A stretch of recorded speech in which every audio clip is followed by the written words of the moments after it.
Assalamualaikum warahmatullahi wabarakatuh. Saya dari bagian 3 membahas tentang karakteristik psikometri dari prosedur penilaian. Sebelumnya kita ketahui sejarah dari psikometri ini di mana dipelopori oleh Francis Galton. Nah, dia mendefinisikan psikometri merupakan suatu seni pengukuran dan juga angka pada operasi pikiran. Nah, pada karakteristik psikometri itu sendiri, yang paling menonjol dalam tes psikologi terdapat dua, yaitu teori uji klasik dan juga teori respon item. Teori uji klasik di sini didasarkan pada asumsi bahwa skor tes yang diharapkan ini mencerminkan suatu skor benar dan juga skor salah. Nah, skor benar merupakan suatu jumlah hipotesis dari sifat yang ditujukan khusus untuk peserta ujian. Nah, nantinya seluruh kontennya diharapkan menghasilkan suatu nilai yang relevan. Namun, di dalam uji klasik ini terdapat keterbatasan. Yang pertama, kegunaannya itu terbatas dalam menyusun tes untuk populasi peserta ujian yang berbeda.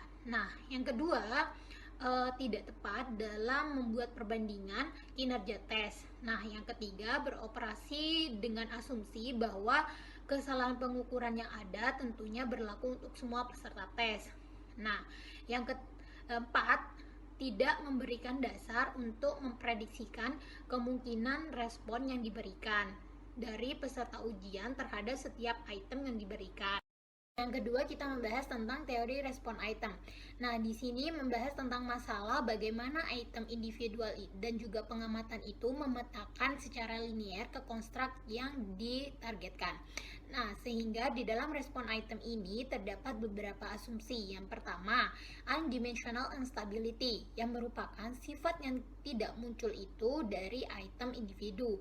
Nah, yang kedua, local independent item. Nah, di mana satu-satunya yang mempengaruhi respon item merupakan dari sifat yang tidak muncul, bukan dari itemnya. Nah, yang ketiga, item parameter invariance, di mana bagian item itu merupakan fungsi dari item itu sendiri, bukan dari sampel. Selanjutnya kita membahas tentang metodologi pengambilan sampel yang tepat. Nah, metodologi pengambilan sampel mencangkup pada probabilitas dan juga non-probabilitas. Nah, kita membahas mengenai probabilitas terlebih dahulu. Nah, dalam pengambilan probabilitas, kita melakukan pemilihan secara acak. Keuntungan dari probabilitas ini yaitu untuk menentukan tingkat kesalahan dalam pengambilan sampelnya. Nah, pendekatan dalam pengambilan sampel biasanya dalam psikologi itu disebut dengan multi-stage stratified random cluster sampling. Nah, biasanya populasinya itu berukuran besar sehingga diperoleh sampel yang representatif. Nah, di sini terdapat tahap dari proses pengambilan sampelnya. Yang pertama, kita melakukan pemilihan terhadap gugusnya terlebih dahulu. Setelah itu, kita akan diperoleh gugus yang homogen. Setelah kita mendapatkan gugus yang homogen, selanjutnya kita melakukan penarikan terhadap sampling tiap gugusnya. Maka dari itu kita nantinya akan memperoleh suatu sampel. Selanjutnya kita membahas tentang non-probability, di mana prosedur non-probability di sini memperoleh sampel yang tidak representatif. Nah, sehingga non-probability ini memiliki kelemahan. Yang pertama, teori statistik tidak dapat digunakan untuk memperoleh presisi pengambilan sampel.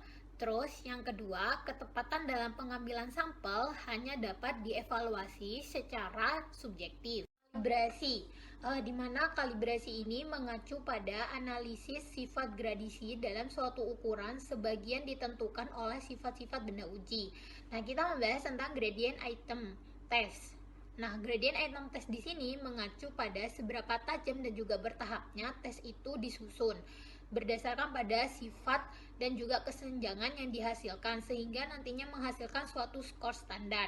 Nah, semakin besar perbedaan dari skor standarnya yang dihasilkan tentu nantinya berkaitan pada perubahan dalam suatu titik skor mentah sehingga semakin tidak sensitif, diskriminatif, dan juga efektif dalam suatu tes.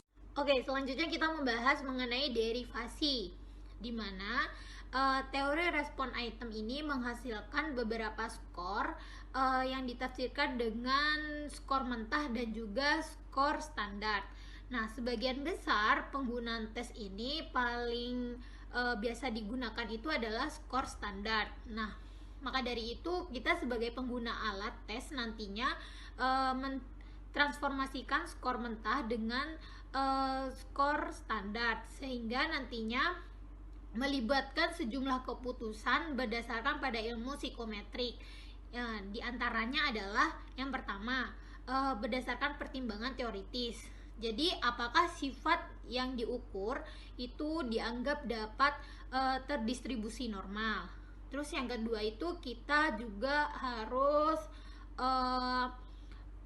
memeriksa distribusi frekuensi kumulatif skor mentah itu dalam kelompok umur dan juga lintas kelompok umurnya.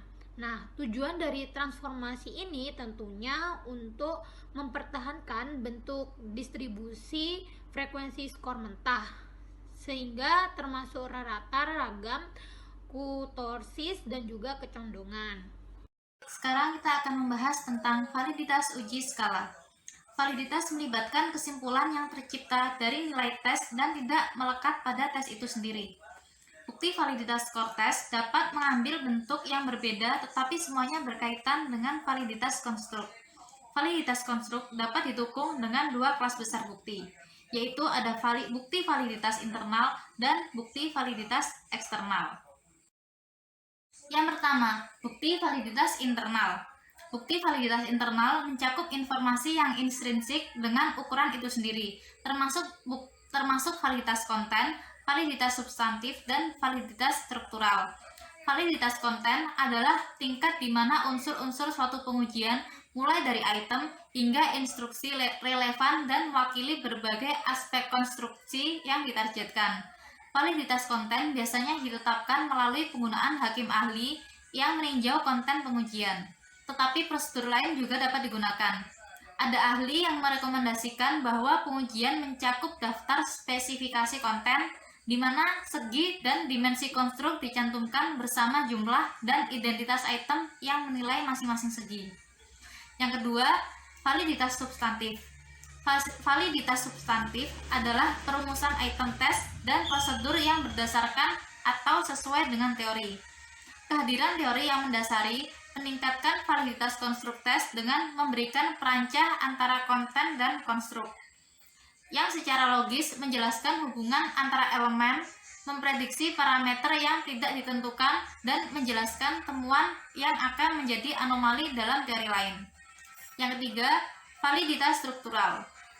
Validitas struktural adalah validitas yang bergantung pada teknik analitik faktor untuk mengidentifikasi dimensi yang mendasari tes dan varian yang terkait dengan masing-masing dimensi.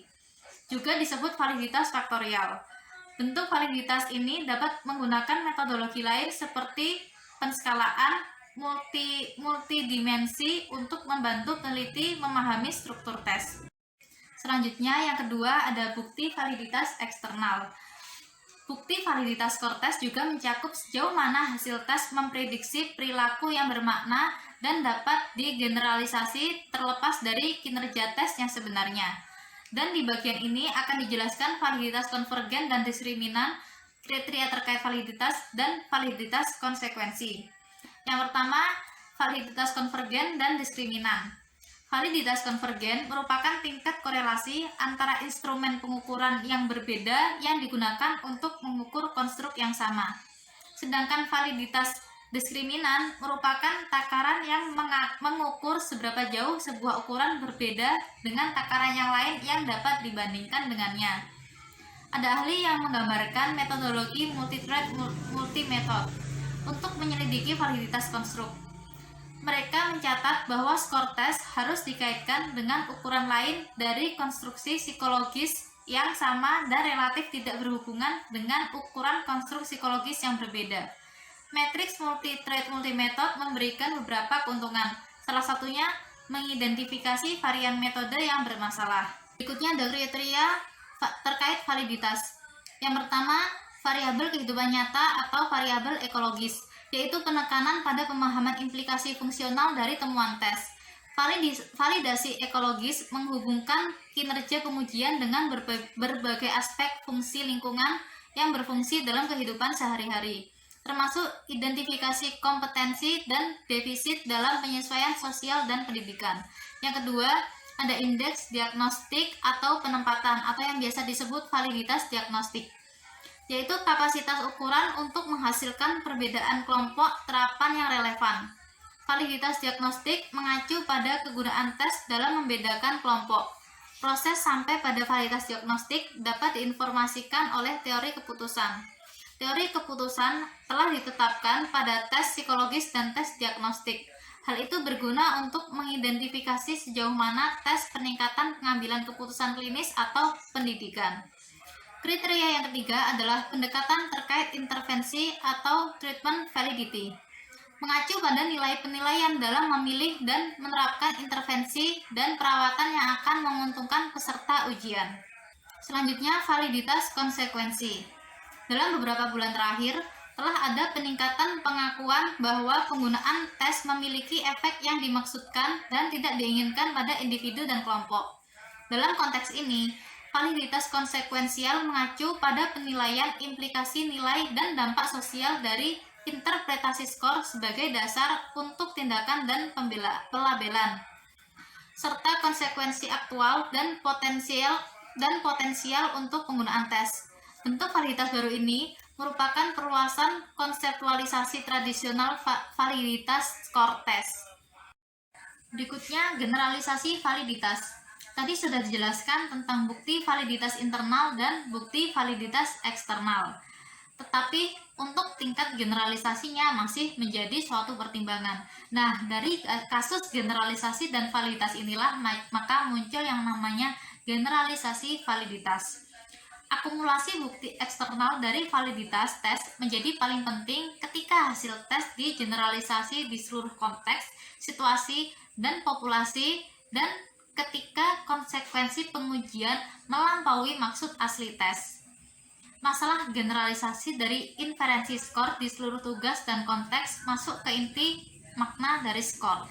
Jadi, menetapkan batas-batas makna skor adalah apa yang sebenarnya dimaksudkan untuk diatasi dengan bukti generalisasi.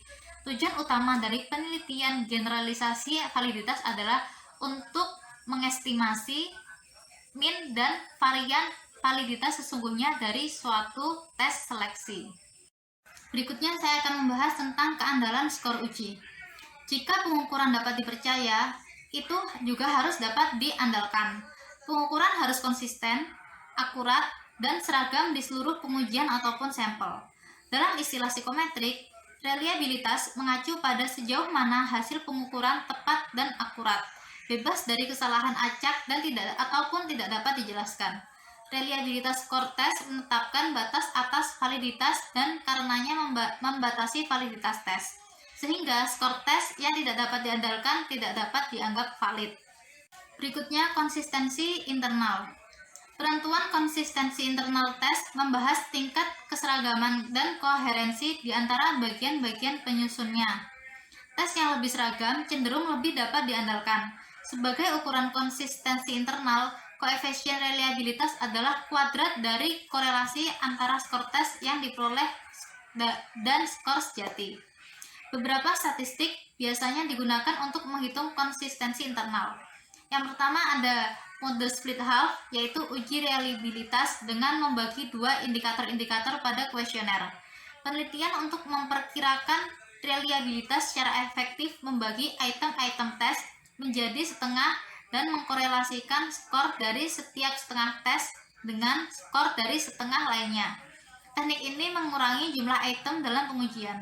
Dengan demikian, mengurangi besarnya keandalan. Yang kedua ada Spearman-Brown, memungkinkan eksplorasi dari koefisien reliabilitas yang diperoleh untuk lamanya hasil tes asli, biasanya meningkatkan reliabilitas tes. Dan yang ketiga ada Alpha-Cronbach, yang memberikan perkiraan batas yang lebih rendah dari reliabilitas skor tes yang setara dengan rata-rata koefisien setengah konsistensi untuk semua divisi tes yang mungkin menjadi 2 bagian. Berikutnya ada keandalan lokal dan kesalahan standar bersyarat. Reliabilitas lokal mengacu pada presisi pengukuran pada level sifat tertentu atau rentang skor. Kesalahan bersyarat mengacu pada varians pengukuran pada tingkat tertentu dari sifat laten dan akar kuadratnya adalah kesalahan standar bersyarat. Beberapa teori berpendapat tentang kesalahan standar bersyarat. Yang pertama ada teori tes klasik, berpendapat bahwa kesalahan standar pengukuran adalah konstan dan berlaku untuk semua skor dalam populasi tertentu.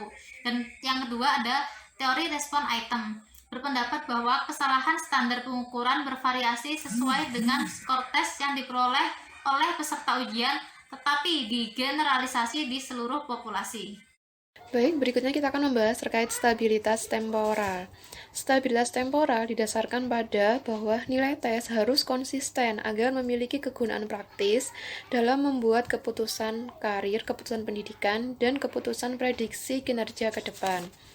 Koefisien stabilitas adalah indeks stabilitas temporal yang dapat dihitung dengan mengkorelasikan kinerja tes untuk sejumlah peserta tes pada 2 titik waktu.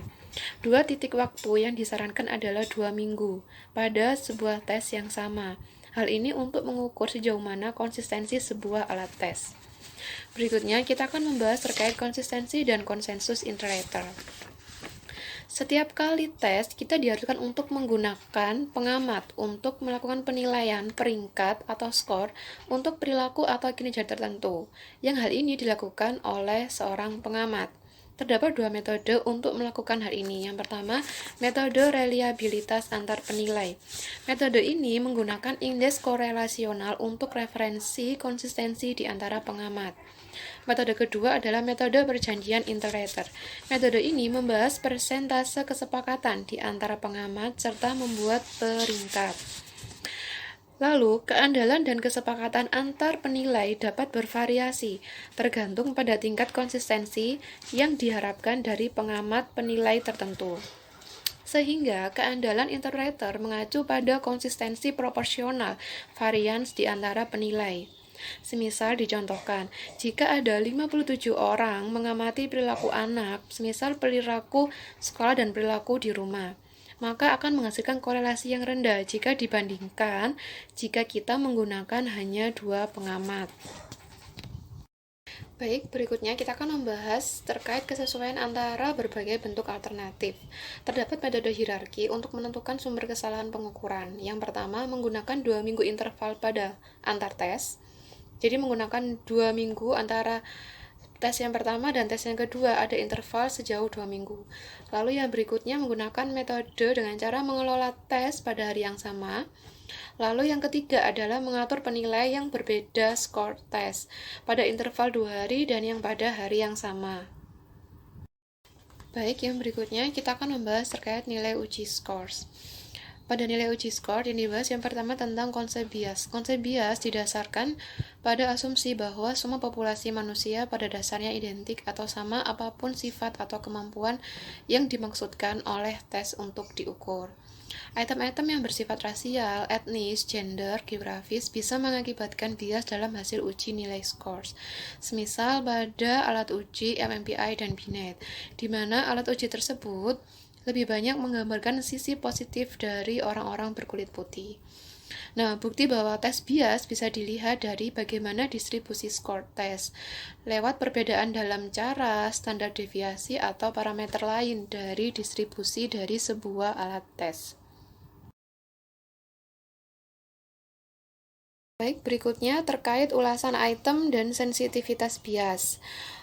Baiknya ada tinjauan subjektif atau sensitivitas yang dilakukan oleh perwakilan independen dari suatu kelompok untuk menilai suatu tes.